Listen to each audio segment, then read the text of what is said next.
안녕하십니까?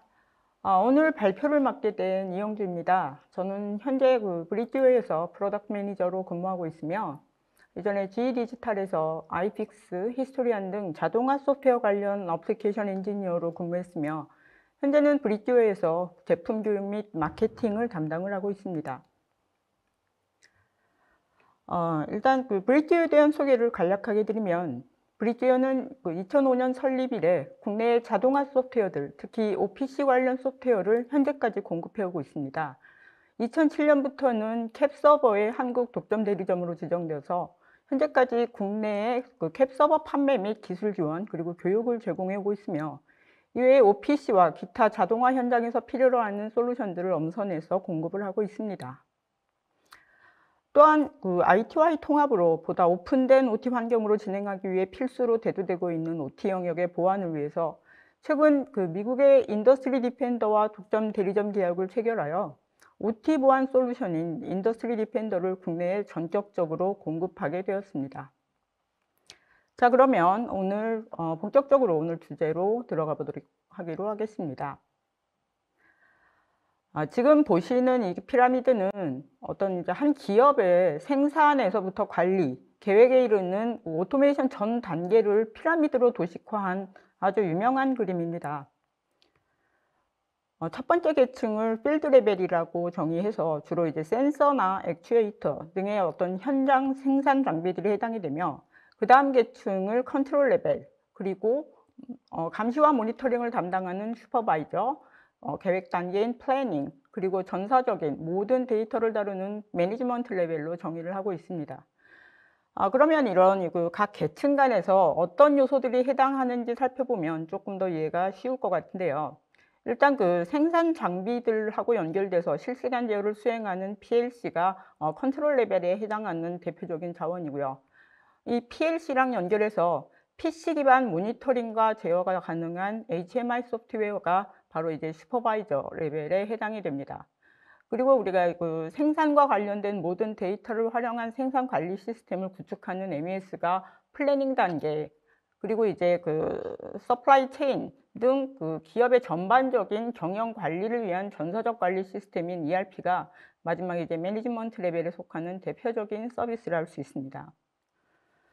요즘은 이제 이 ERP와 MES를 클라우드 체계에서 구축하는 경우가 많죠. 그래서 특히나 이제 이 필드 레벨과 이와 연계된 PLC 컨트롤러들은 실시간 데이터를 기반으로 생산 장비와 설비를 움직이는 데 매우 중요한 역할을 담당을 하고 있습니다. 생산 현장뿐만이 아니라 이제 모든 어떤 수평적인 관계에서도 이제 여러 가지 벤더들이 나오고 여러 가지 이제 모델들이 양산이 되면서 이제 한 계층 안에서도 다양한 장비와 소프트웨어들이 혼재하게 되고 있죠. 그래서 이러한 스마트 팩토리랑 인더스트리 4.0에 맞는 엔터프라이즈 통합을 위해서는 이러한 모든 수평적인 통합도 중요합니다만은 특히나 우리가 말하는 이제 소위 말하는 IT와 OT 영역, PLC 이하, 컨트롤 레벨 이하에 따른 오퍼레이션 테크놀로지, OT 영역이라고 얘기하고 그 윗단, 스카다부터의 윗단, 주로 이제 PC 기반한 어떠한 제어 시스템에 관련된 시스템을 인포메이션 테크놀로지, IT로 정의를 하면 이 IT 영역과 OT 영역의 통합, 즉 바로 이 수직적 통합이 굉장히 이제 많은 이슈가 되고 있는데 요즘은 이제 또 수평적으로 다양한 벤더들과 모델들로 혼재된 동일 레벨 내에서의 자원들을 통합할 수 있는 수평적인 통합 또한 아주 중요한 사항으로 꼽히고 있습니다.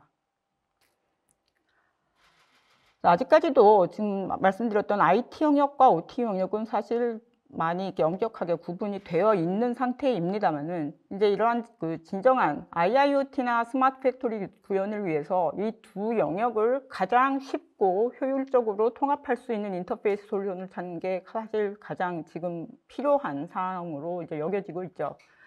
또 여기서 이제 명심해야 되는 부분들은 각 계층 내에서도 아까 말씀드렸던 여러 브랜드들과 모델들이 혼재해 있다라고 하는 것이고, 그래서 이제 이러한 수평 그리고 수직적인 통합을 구현할 수 있는 그런 인터페이스가 과연 존재하는가 하는 것에 대한 이제 의문이 들기 시작한 거죠. 그래서 이러한 배경에서 이제 제조되는 게 우리가 그 인터페이스가 바로 OPC UA이고요. 이것은 이제 제조 필드에서 어떤 그 클라우드에 이르기까지 수직적 통합뿐만이 아니라 수평적 레벨까지 커버하는 어떤 그 원스톱 커뮤니케이션이 가능한 인터페이스로 지금 평가를 받고 있습니다. 자, 그러면 이러한 OPC가, 이러한 이제 평가를 받고 있는 OPC가 어떤 것인지, OPC에 대한 그 개념을 제가 간단하게 설명을 드리도록 하겠습니다. 일단 이 OPC에 대해서 이제 설명을 드리기 위해서는 이 OPC가 처음 릴리즈 됐던 1995년도로 돌아가 보도록 하겠습니다. 이 1995년도, 그리고 이제 80년대부터 그 90년대 초까지는요, 이 윈도우, 마이크로소프트의 윈도우의 이제 아주 그 대성공으로 인해서 이제 모든 그 PC, 퍼스널 컴퓨터의 수요가 아주 폭발적으로 증가한 시기였습니다.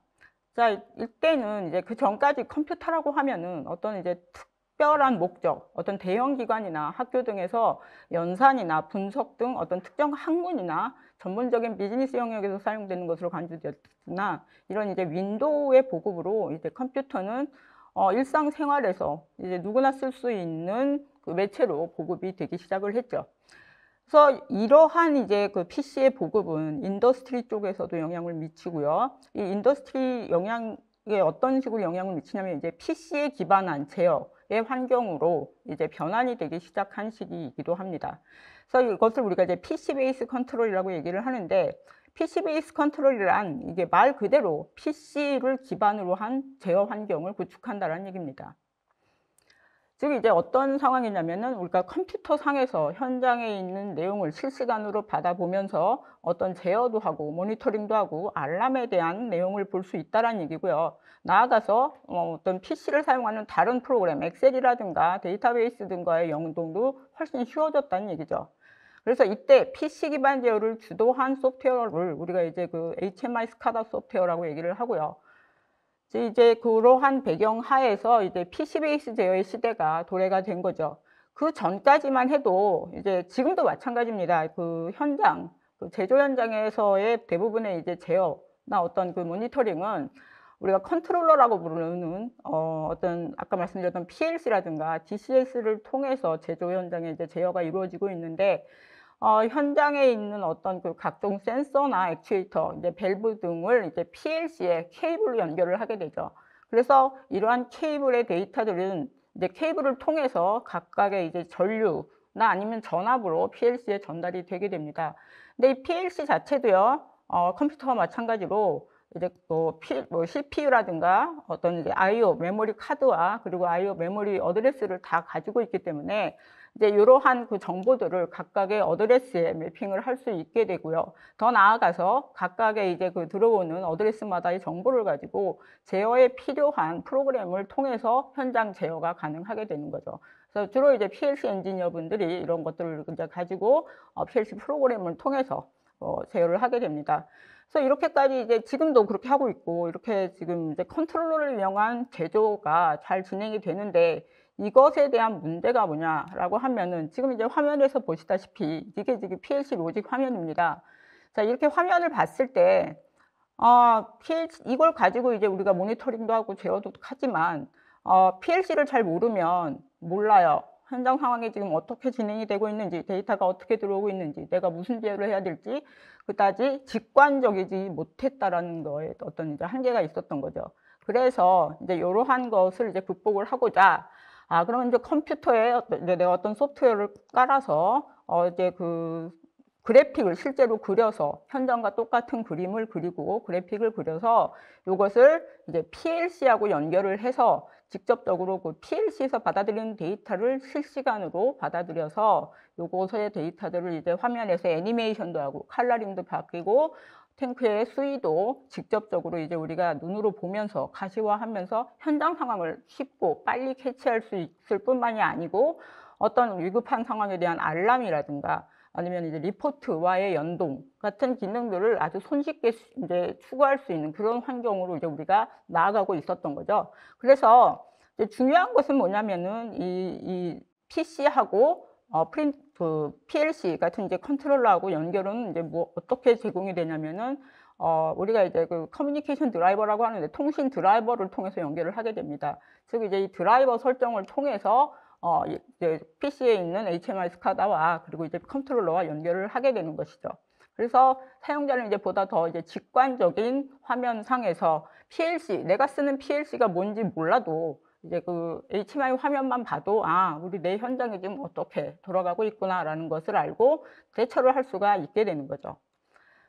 자, 그래서 이제 지금 제가 말씀드렸다시피 PLC하고 이런 스카다 소프트웨어의 연결은 이제 가장 중요한 어떤 그 통신 드라이버를 통해서 이제 연결을 하게 되는데, 이 드라이버는 주로 이제 스카다 쪽에서 제공을 합니다. 그래서 우리가 이제 프린터 드라이버를 쓰듯이 프린터도 프린터에 맞는 드라이버를 설치를 해서 설정을 해서 써야 하듯이 PLC도 마찬가지입니다. 그 이제 특정 PLC에 맞는 통신 방법에 맞는 드라이버로 통신을 해야지만 이제 스카다가 통신을 할 수 있었던 거죠.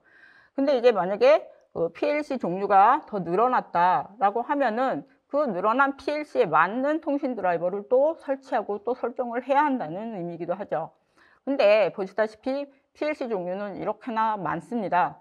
자, 이렇게나 많은 PLC 종류 중에서도 대부분 이제 규모가 큰 현장, 생산 제조 현장에 보면은 여러 벤더의 PLC 아니면은 여러 모델의 PLC가 혼재해 있는 경우가 대부분이거든요.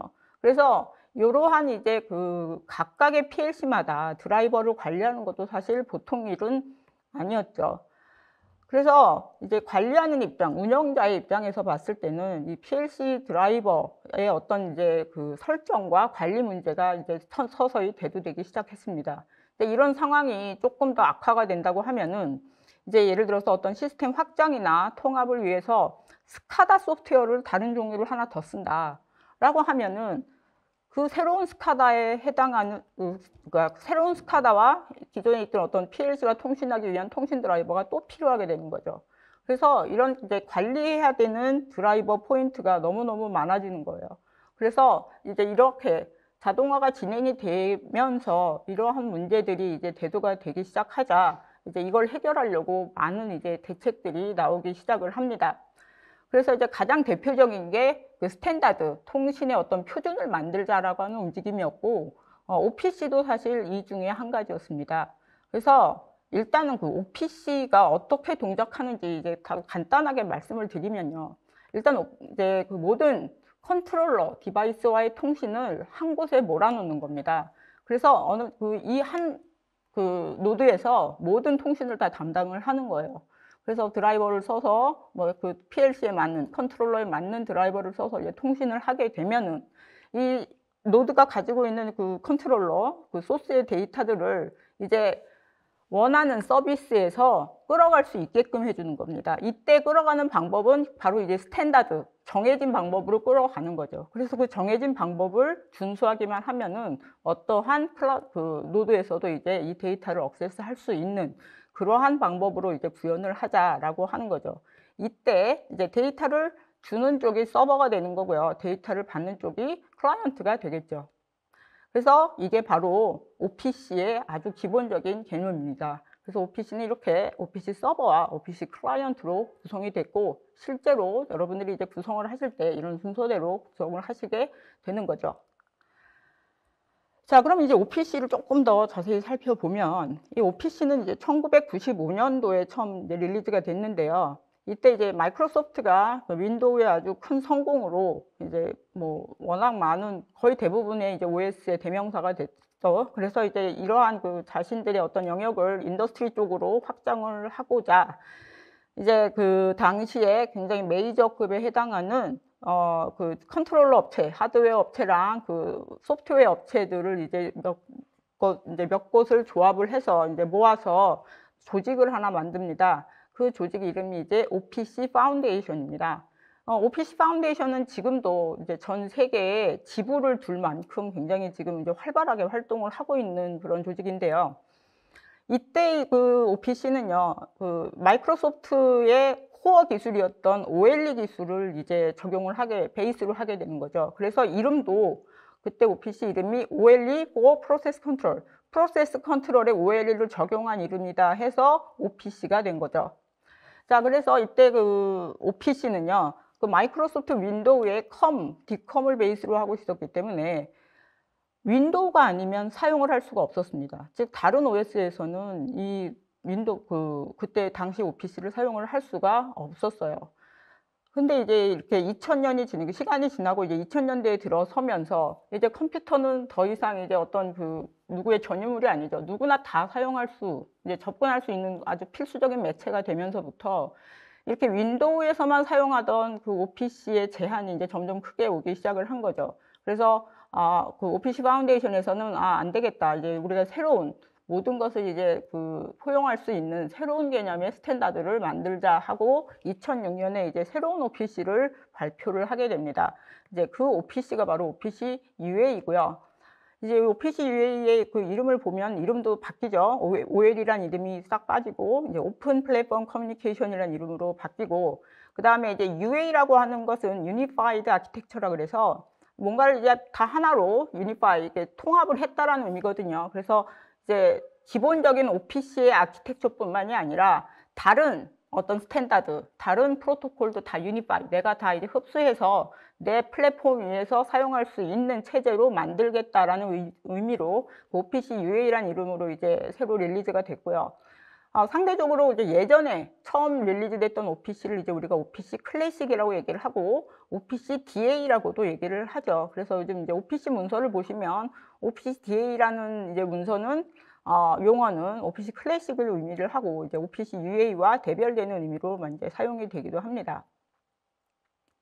그래서 지금 보시는 화면도 이제 OPC UA에 대한 내용을 볼 때 굉장히 많이 나오는 화면인데요.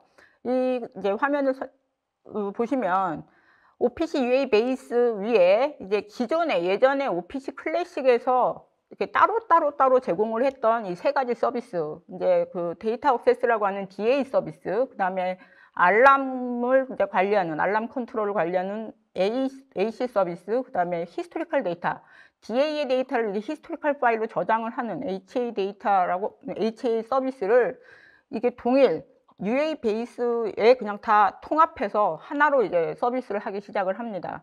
그리고 이제 더 나아가서 그 위에다가 OPC 고유의 어떤 아키텍처 위에다가 어떤 이제 다른 산업 표준이라든가 다른 어떤 프로토콜을 위에다 인베디드 할 수 있는 여지를 남겨놓은 거죠. 그래서 다른 정보들을 이제 내가 얼마든지 통합하고 같이 나갈 수 있는 여지를 위해서 이런 식으로 이제 모델링을 해놓고 있고, 사실 이 덕분에 지금도 OPC가 굉장히 많은 프로토콜이나 많은 스탠다드를 포용을 하면서 계속 확장을 하고 할 수 있었던 이유이기도 하죠. 그래서 이제 더 나아가서 더 이제 어떤 벤더 특유의 특성의 어떤 프로토콜이나 스탠다드가 있다면 그것까지 인베디드 할 수 있는 형태로, 자, 이런 식의 모델링을 기준으로 해서 OPC UA가 이제 시작이 된 거죠. 그래서 이 밑에 두 단을 이제 OPC 아주 기본 빌트인 OPC UA 고유의 기능이라고 본다면은, 이제 위에 두 단은 어떤 OPC 이외의 영역, OPC 다른 이제 인더스트리얼 스탠다드를 위한 어떤 이제 공통의 포괄적인 내용을 OPC가 담을 수 있는 영역이라고 보시면 이해가 빠르실 겁니다. 자, 그러면 이렇게 이제 OPC를 내가 어떻게 쓰면 되느냐라고 하는 것은, 실질적으로 이제 OPC를 여러분들이 사용하는 방법은 두 가지가 있습니다. 하나는 직접 개발하시는 방법이고요. 서버나 클라이언트를 직접 개발하시는 방법인데, 이제 이것은 이제 우리가 OPC 파운데이션 홈페이지에 가면은 이제 오픈소스 라이브러리 형태로 뭐 자바나 C나 뭐 이런 형태로 만시 같은 형태로 이제 제공을 합니다. 근데 이제 멤버십으로 가입이 안 돼 있으면 기술 지원을 받으실 수가 없어요. 그래서 이제 서버나 클라이언트 개발 툴킷을 이용을 해서 이제 사용을 하시는 경우가 많이 있겠죠. 근데 이제 이런 것을 개발을 할 때 특히나 이제 서버 같은 것을 개발을 하는 경우에는요, 내가 컴퓨터 프로그램의 랭귀지 기술만 가지고 되는 게 아니라, 이제 내가 연결하고자 하는 예를 들어서 컨트롤러라고 하면은 컨트롤러의 어떤 구조나 아니면 통신 방식까지 다 이해를 해야 되기 하고, 그리고 이제 OPC의 어떤 또 정의도 알아야 되기 때문에 대부분 이제 서버 같은 경우는 상용 프로그램을 사용을 하시고, 클라이언트들은 이제 여러분이 이제 클라이언트로 뭐 툴킷이나 이런 것을 이용을 해서 개발을 하는 경우가 사실 지금 가장 보편적인 사용 형태라고 보시면 됩니다. 그래서 OPC를 이제 내가 적용하는 방법은 개발을 하거나 아니면 상용 프로그램을 쓰는 두 가지 방법이 있는데, 지금 현재 추세는 이제 이렇게 많이들 사용을 하고 계시는 추세라고 이제 제가 알려드렸고요. 그럼 이제 조금 더 자세히 들어가서 OPC가 이제 어떤 그 특징을 가지고 통합을 하고 이제 동작을 하는지에 대해서 설명을 드리도록 하겠습니다. 자, 이제 먼저 이게 필드 레벨하고 어떻게 이제 OPC가 융합을 해서 통신을 하게 되는지에 대해서 먼저 설명을 할 건데요. 자, 일단은 그 OPC는 아까 제가 그 피라미드에서 말씀을 드렸듯이 그 필드 레벨, 이제 요즘 들어서 특히나 이 필드 레벨의 통합에 굉장히 많은 그 정성을 들이고 있습니다. 그래서 OPC FX라고 하는 필드 익스체인지라고 하는 유닛 조직을 만들어서 이제 그 컨트롤러와 디바이스 벤더들의 이제 멤버십을 또 거기서 뭐 70여 개 정도 그 회사의 멤버십으로 구성을 해가지고 굉장히 지금 많은 일을 하고 있다고 이제 얘기를 하고 있는데, 결국은 아까 말씀드렸던 그 수평적인 어떤 통합을 위해서 각 벤더들 간의 어떤 그 프로토콜이나 이런 것들을 이제 통합을 하거나, 아니면은 여기에서 사용되는 필드 레벨에서 사용되는 인더스트리 표준을 이제 OPC에 적용을 하기 위해서 굉장히 많은 테스트와 굉장히 많은 어떤 모델링 구성을 지금 하고 있고요. 그 결과 이제 지금 우리가 이더넷 TSN과 그다음에 이제 이더넷 APL을 지금 이제 OPC UA 엔진에 이제 인베디드해서 지금 같이 지원을 하고 있죠. 그래서 지금 이제 뭐 지금 기가바이트 뭐 단위의 그 네트워크로 이제 많이 평가되고 있는 이더넷 TSN도 그렇고, 그다음에 이제 그 뭐 빠른 속도와 또 장거리 통신이 보장되는 또 APL, 이 두 가지뿐만이 아니라 이 모든 것들이 이제 이 고유의 기능, 이제 굉장히 빠른 속도의 네트워크를 자랑을 하는 그 고유의 기능은 그대로 살리면서, 이제 OPC UA 플랫폼은 아까 말씀드렸다시피 그 피지컬 레이어나 아니면 어떤 그 단에서 작용을 하지 않아요. 그래서 들여오는 이러한 인더스트리 표준에 대한 기능은 그대로 살리면서 거기에 쉽게 말하면 이제 OPC UA 기능을 추가로 더 사용할 수 있게끔, 그러한 이제 그 기능을 녹여내기 위해서 굉장히 많은 테스트를 하고 있는 거고, 지금은 이제 TSN도 그렇고 많은 어떤 그 레퍼런스를 통해서 지금 이제 하나둘씩 그 성과를 내고 있다고 보면 되고요. 자, 이러한 TSN이나 APL 같은 경우는 이제 계속 말하지만 그 필드 레벨에 해당하는 스탠다드와 그다음에 상호작용을 위해서 이제 기울인 노력이라고 할 수 있고요. 이것은 이제 우리가 C2C, 컨트롤러 투 컨트롤러, 그리고 이제 C2D라고 하는 컨트롤러 투 디바이스에 대한 어떤 그 실현을 통해서 어떤 이기종의 자원들의 통합을 위해서 이제 OPC UA가 기울인 노력의 결과라고 할 수 있겠죠. 자, 그러면 이제 이렇게 이제 윗단, 이제 OPC 서버랑 클라이언트 간의 이제 데이터 교환에 대해서 조금 더 이제 상세하게 살펴보면은, 아까 제가 이제 OPC 서버는 두 가지가 있다고 말씀을 드렸는데, OPC 클래식이 있고, 그 다음에 OPC UA가 있다고 말씀드렸고요. OPC 클래식을 OPC DA라고 얘기를 한다고 말씀을 드렸죠. 그래서 OPC 서버가 DA 타입이면 클라이언트도 DA 클라이언트를 사용을 해야 되는 것이고, OPC 서버가 UA이면 클라이언트들도 UA에 맞는 그 규정으로 UA 클라이언트가 되어야 된다는 거죠. 그래서 어쨌든 이제 그 UA 같은 경우는 서버랑 그 클라이언트와 통신할 때 두 가지 방법이 있는데, 하나는 우리가 이제 기본적으로 뭐 계속 클래식부터 고수해왔던 서버 클라이언트 방식, 1대1의 서버 클라이언트 방식이 있고, 또 하나는 이제 펍섭이라고 하는 퍼블리시 서브스크라이브 방식이 있습니다. 그래서 이 두 가지의 이제 방식은 항상 비교가 되고 있죠. 어떤 게 더 좋고 어떤 게 더 나쁘다 뭐 이런 게 아니고, 두 가지 이제 모두 장단점이 있습니다.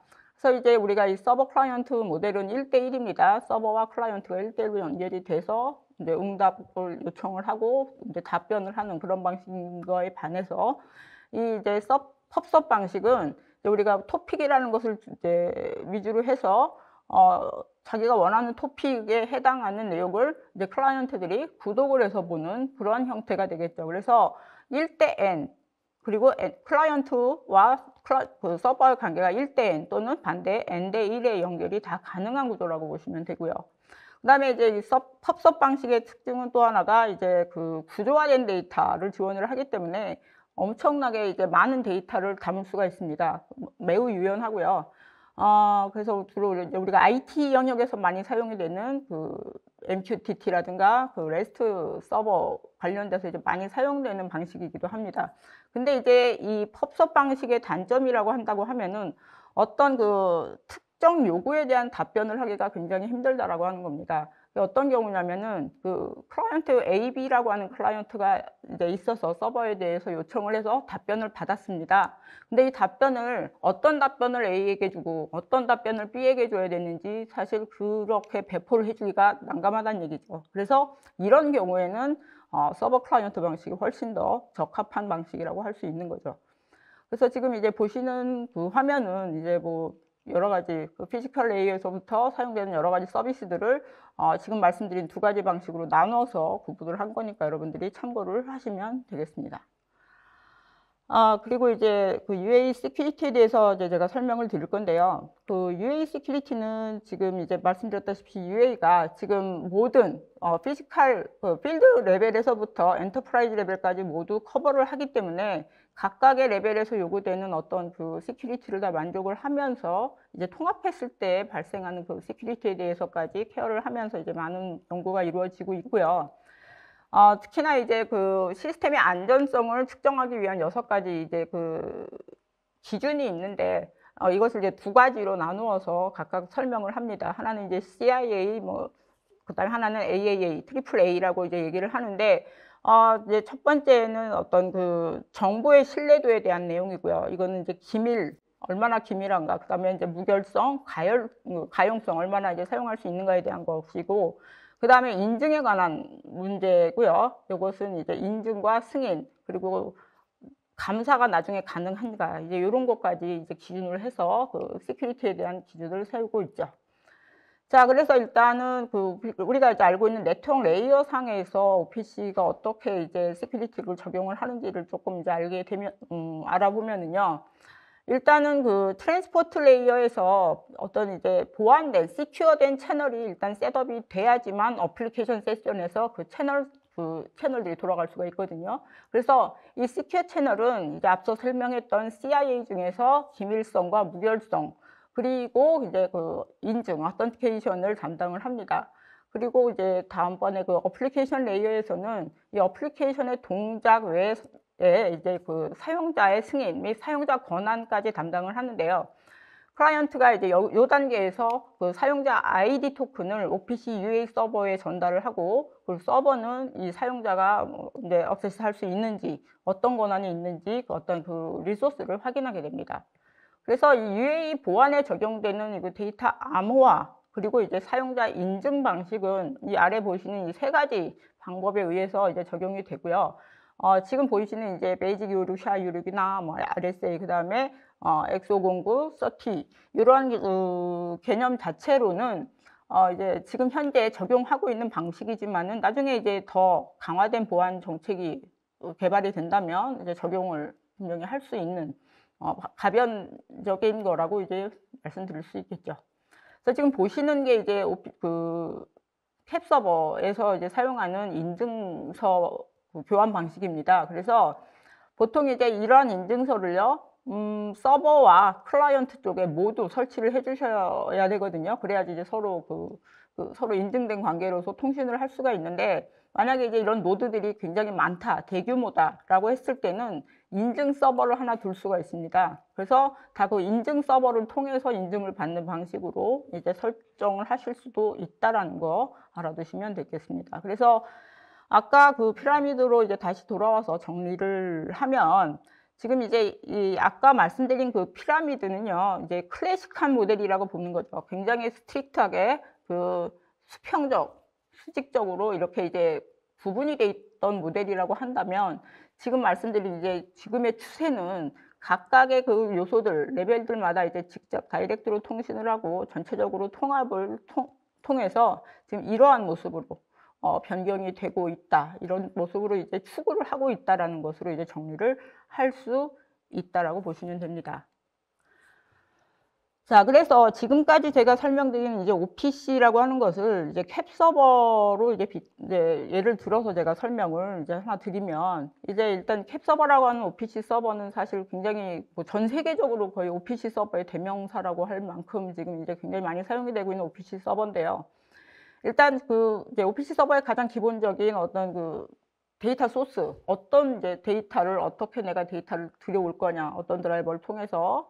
자, 그거에 대한 이제 성능을 먼저 말씀을 드리면, 캡 서버 같은 경우는 그 드라이버 종류만 150여 가지를 제공을 해요. 당연히 이제 컨트롤러, 뭐 PLC나 어떤 DCS 같은 컨트롤러는 물론이고, 어떤 이제 다른 데이터 커뮤니케이션을 위한 어떤 스탠다드들, 예를 들어서 뭐 ODBC라든가 MQTT, 아니면은 뭐 다른 OPC 서버에서도 데이터를 가져올 수 있을 만큼 여러 종류의 그 드라이버들을 제공을 합니다. 그래서 그러한 소스로부터 내가 데이터를 가지고 와서 내가 OPC 형태대로 서버로서 이제 클라이언트에 나눠줄 준비를 하게 되는 거죠. 그리고 이제 지금 이제 이렇게 캡 서버가 들여온 어떤 그 통신하고 있는 데이터들을 이제 외부의 서버에 나눠주기 위해서, 이제 그 디스트리뷰트 하기 위해서 제공되는 어떤 다양한 서비스들을 이제 플러그인이라고 하는 형태로 제공을 하는데, 지금 보고 계시는 이제 이 데이터 로거라고 하는 플러그인은 OPC의 데이터들을 데이터베이스, 예를 들어서 이제 ODBC를 지원을 하는 데이터베이스들에 다 보낼 수가 있습니다. 그래서 뭐 MS SQL이라든가 오라클 같은 그런 이제 데이터베이스에다가 OPC 데이터들을 바로 연결할 때 사용되는 플러그인인데, 이게 이제 굉장히 쉬워요. 이게 설정하는 게 굉장히 쉽고, 그리고 되게 퍼포먼스가 좋기 때문에 많은 사용자들이 이 플러그인을 사용을 하고 계시죠. 지금 이 플러그인은. 그다음에 또 하나가 뭐냐면 히스토리안이라고 하는 플러그인인데, 이제 OPC 데이터 같은 경우는 이제 대부분 스캔 베이스로 데이터를 가져오기 때문에 다음 스캔이 되면 데이터가 없어져 버리죠. 그래서 이러한 데이터들을 이제 내가 나중에 뭐 리포트라든가 트렌드를 위해서 어딘가에 모아놓고 싶다라고 했을 때 이제 그것을 아카이빙하는 그 히스토리컬 엔진이 필요한데, 이제 이게 바로 이제 그 히스토리안이라고 하는 플러그인을 통해서 가능합니다. 그래서 내가 어떤 태그의 데이터를 모을지 설정을 하면 그 태그의 데이터들이 이제 타임 베이스로 쭉 저장이 되죠. 파일 단위로. 그래서 그런 서비스를 할 수 있는 그 플러그인이고, 다른 그 히스토리안 엔진들보다 가격이 훨씬 저렴하고, 그리고 퍼포먼스가 워낙 좋아서 이것도 굉장히 그 좋은 기능 중에 하나라고 보실 수 있고요. 그리고 이제 또 하나가 그 IoT 게이트웨이라고 하는 플러그인인데, 우리가 이제 그 클라우드나 아니면 다른 그 IT 서비스에 접속을 하려면 이제 REST API나 MQTT 관련된 이걸 이용을 해서 많이 이제 인터페이스를 하게 되는데, 이 IoT 게이트웨이가 바로 이제 그러한 인터페이스를 담당을 하는 플러그인입니다. 그래서 그러니까 제이슨 형태대로 메시지를 디파인을 할 수가 있고요. 아니면 뭐 기본적으로 캡 서버가 주는 메시지 형태대로 보낼 수가 있기 때문에 굉장히 이제 쉽고, 뭐 이것도 역시 많이 사용이 되는 플러그인입니다. 그리고 이제 또 하나가 마지막으로 어떤 게 있냐면은, 내가 기존에 사용하고 있는 OPC 서버가 예를 들어서 클래식 서버다, DA 서버다. 근데 나는 이것을 이제 다른 어떤 이유로든 UA 서버 형태로 쓰고 싶다. 아니면은 반대의 경우 내 UA 서버를 DA 클래식 서버로 좀 절안해서 쓰고 싶다라고 했을 때 사용하는 기능이 바로 이제 OPC 게이트웨이입니다. 그래서 내가 통합이나 어떤 다른 인터페이스를 위해서 내가 어떤 OPC 서버 타입을 바꿔야 하는 경우 캡 서버의 OPC 게이트웨이 기능을 이용을 하면 굉장히 쉽게 빠르게 이걸 구현을 할 수 있거든요. 그래서 이것도 이제 굉장히 좋은 기능 중에 하나입니다. 그래서 이제 우리가 이제 뭐 계속 지금까지 말씀드렸다시피, 우리가 그 OT 레벨은 사실 지금까지 대부분 폐쇄망으로 운영이 돼서 이제 어떤 보안이나 이런 설정이 상대적으로 많지는 않았습니다. 근데 이제 지금까지 설명드렸듯이 다른 이제 IT 레벨, 아니면 이제 다른 그 벤더들의 제조회사들마다의 수직적인 통합을 이제 추구하다 보면은 또 이제 오픈을 할 수밖에 없거든요. 그럼 이제 그 오픈된 상황에서 내가 어떻게 이제 OT 레벨을 지킬 것인지, 시큐리티에 대해서 어떤 식의 이제 솔루션을 내가 찾아야 될 건지에 대해서 이제 많은 고민을 해야 될 때고요. 그래서 이제 뭐 여러 가지 방법이 있겠지만, 이제 OT 전문 보안 솔루션을 이용을 해서 이제 여러 가지 일어날 수 있는 그 가능성에 대해서 미리 대책을 세우고 팔러시를 세워서 거기에 대한 이제 대책을 실행을 함으로써 충실한 이제 리포트라든가 뭐 대책이나 분석이 가능한 그런 솔루션을 사용을 하실 수가 있다라는 거죠. 그래서 이제 요러한 이제 그 개념으로 여러분들이 이제 OPC와 어떤 전체적인 시스템에 대한 점검을 여러분들이 이제 한번 생각을 해보시면 좋을 것 같고요. 오늘 제가 설명드렸던 부분에서 어떤 문의사항이나 추가로 이제 여러분들이 필요한 사항이 있으시면 저희 쪽에 연락을 주시면 저희가 언제든지 답변을 해드리겠습니다. 수고 많으셨습니다. 감사합니다.